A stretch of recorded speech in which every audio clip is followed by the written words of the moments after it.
بسم اللہ الرحمن الرحیم۔ ایرانی صدر کی ہلاکت کی خبریں ہیں۔ ان کا کہنا یہ ہے کہ ہم نے شام میں کچھ نہیں کیا۔ دوسری طرف یہ بشار الاسد سے کہتے ہیں کہ شام میں جو ہمارے جنگی اخراجات ہیں اس پر $50 بلین شامی حکومت ہمیں پے کرے۔ ایک طرف یہ کہتے ہیں کہ ہم نے شامیوں کے خلاف کچھ نہیں کیا، شام میں غیر ملکیوں سے جنگ نہیں ہو رہی، شامی حکومت اپنے ہی شامی مسلمانوں کو، سنیوں کو مار رہی ہے، جبکہ دمشق کی رافضی اور شیعہ آبادی بالکل محفوظ ہے۔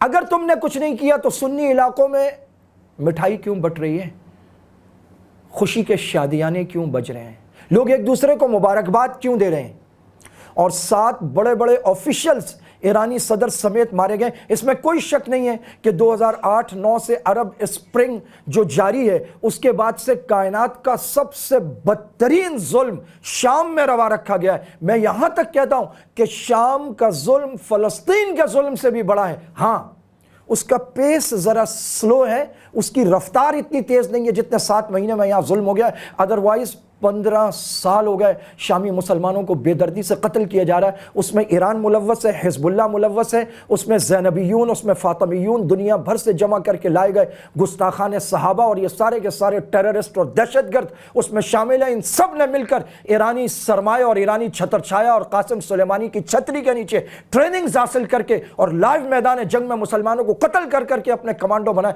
کائنات کے سب سے بدترین قاتلوں کا سربراہ مارا گیا ہے۔